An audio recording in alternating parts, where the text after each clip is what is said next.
Sometimes you think about the journey of a car, or actually, you don't think about the journey of a car really at all. To be honest with you, I am a person who has owned probably like fucking 6 or 7 cars in my life right now.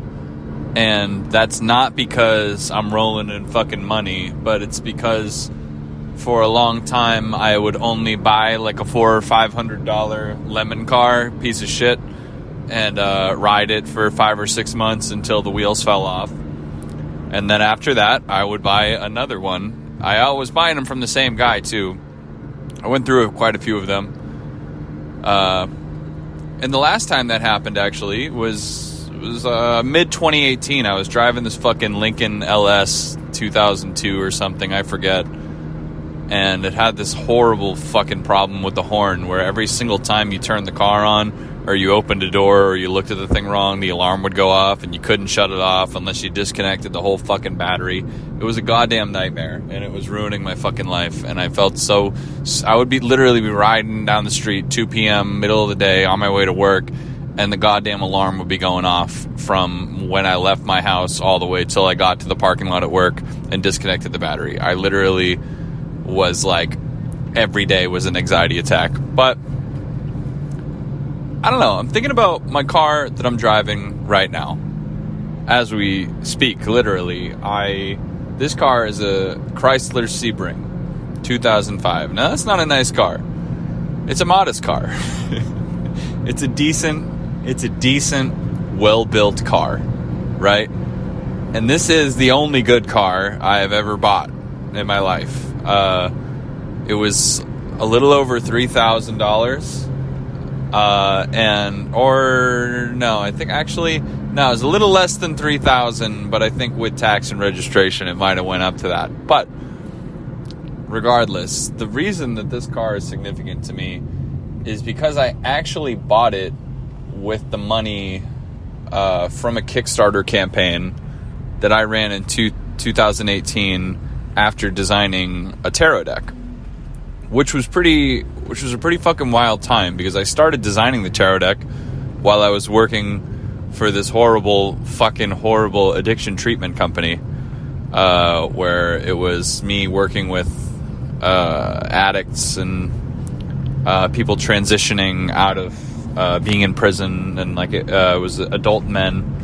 And I worked like 60 hours a week there and was just drawing tarot cards all day at work on my clipboard and doing these different designs and sketches. And it was a time. And eventually that led up to a series of 78 digital drawings that were my tarot deck that I crowdfunded through Kickstarter. And that was dope. But during that time, that horrible nightmare Lincoln that I was driving ended up totally fucking itself, and it was undrivable at that point. And I had also quit my job within the same week or two, which was very bad timing considering my car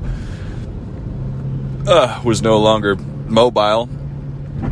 So I went full steam ahead with the tarot deck.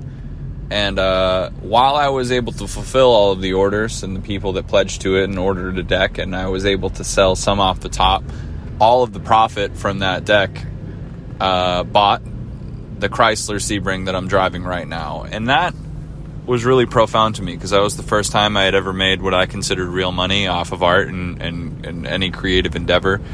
And it was the first time that I had ever bought, it was a used car obviously, but it was the first time I had ever bought a legitimate vehicle, you know what I mean? The first time I bought a car that, you know what I mean? I don't know, when you're driving some $400 piece of shit fucking, death trap, you don't actually care about it, I guess is what I'm saying. You don't get the fucking oil changed, or you don't put new tires on it. You just fucking drive the thing until it explodes.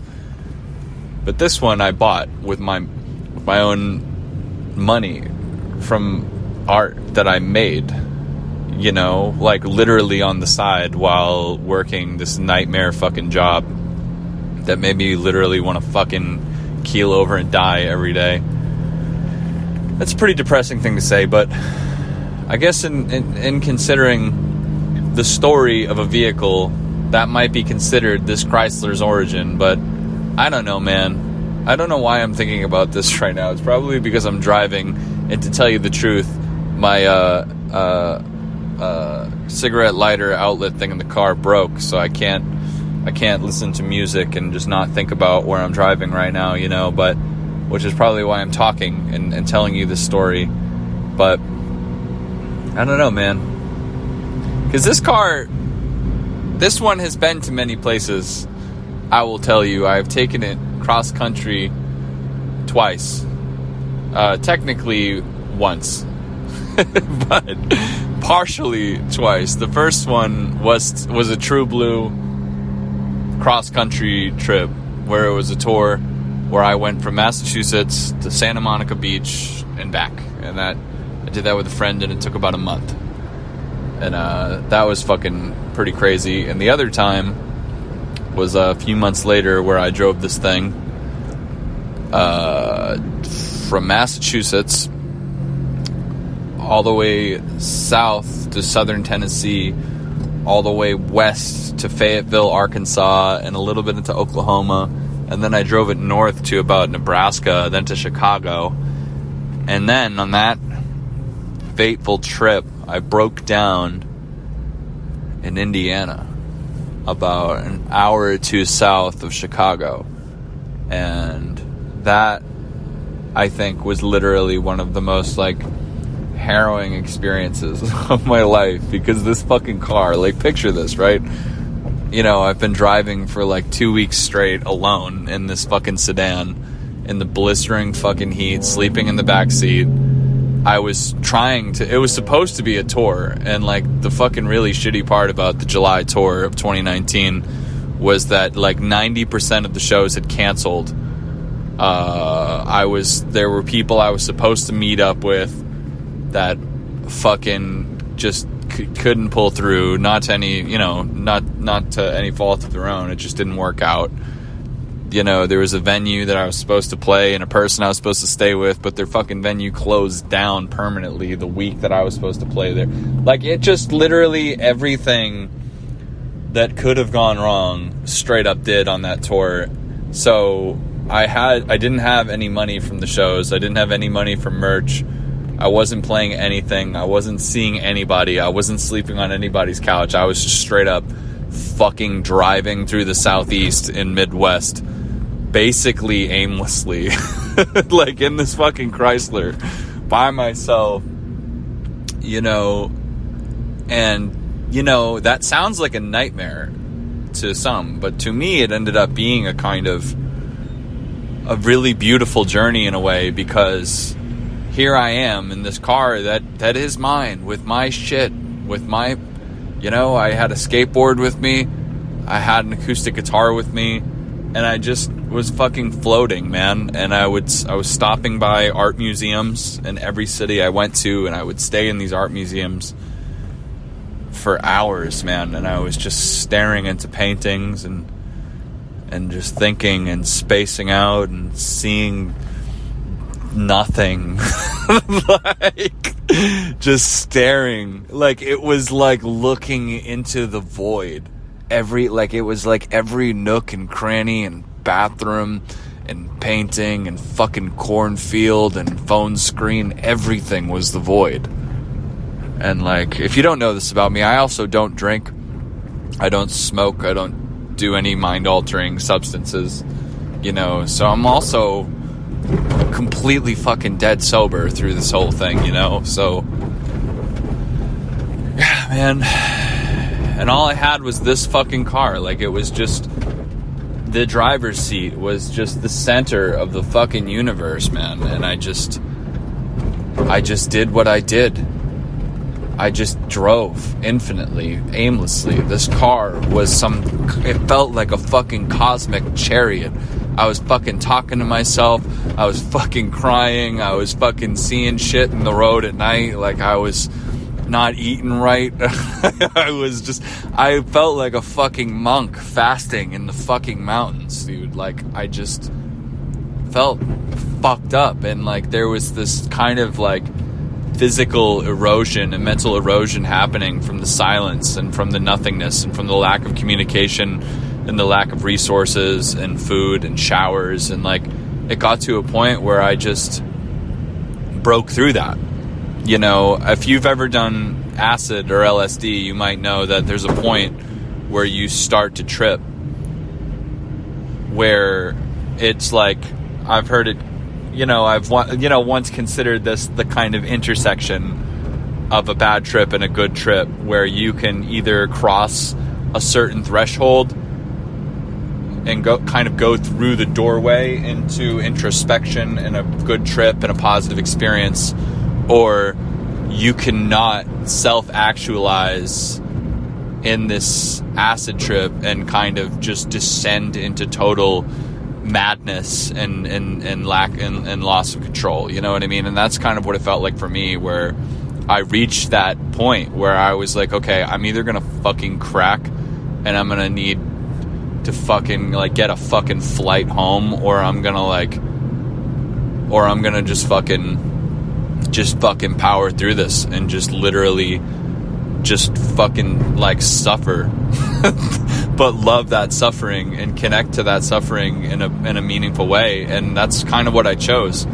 And for me, that all came to a head about 2 hours south of fucking Chicago, where my car broke down and I was on a fucking highway in the middle of a motherfucking cornfield, looking out into a cloudless blue sky, 90-degree weather, trucks fucking flying past me, dude. I could feel my car shiver when a fucking truck went by, like anyway. But eventually I had to get a tow truck, and this tow driver, I put my life in his hands, because he was like, my friend fucking so-and-so can fix this, like I'll take it to the tow shop, there's a truck stop down the road, I'll leave you there, like blah blah blah. And I just had no choice but to just say yes. You know, what the hell am I going to do? Get the thing towed back to Massachusetts? No. So I got the thing towed to some random shop. And this place was called... it was in a town called Lowell, Indiana, ironically.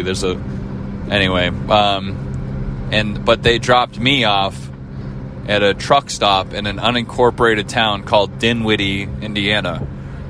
And that is where I stayed for literally the next 24 hours. It was, I got there around 3 or 4 o'clock in the afternoon, and I sat on the ground and did nothing, literally, for fucking hours, man. And it got into, my plan was to just stay up all night, you know, was to just not sleep and just kind of walk around and maybe journal, draw, just do whatever, and just kind of like bide my time until the next morning, where I could then contact the auto shop and get a diagnosis on whether or not they would be able to fix it. But I don't know, man. I ate at this fucking Denny's that was at the truck stop, and that was fucked up. Like, I told the waitress what was going on with me, and she felt very bad for me. She was very kind. She was very sweet, and that was important to me at the time, because I kind of hadn't socialized with anybody in days and days on end, and experienced this like horrifying and like, you know, hopeless situation where somebody being kind to me in that moment was just really powerful to me. And yeah, I don't know, man. I don't know, dude. And like, I don't know. I tried to stay up all night too, but I started to fall asleep on this bench, and I knew that if I started sleeping on the bench at the truck stop, that, you know, I don't know, man. It would just either be unsafe or someone would call the police. So I ended up sleeping in the grass behind the Arby's that was there, and that was like pretty wild. I slept for maybe 3 or 4 hours before I woke up at sunrise, and it was a really surreal moment, because I had this kind of odd dream, I think, about buffalo or bison.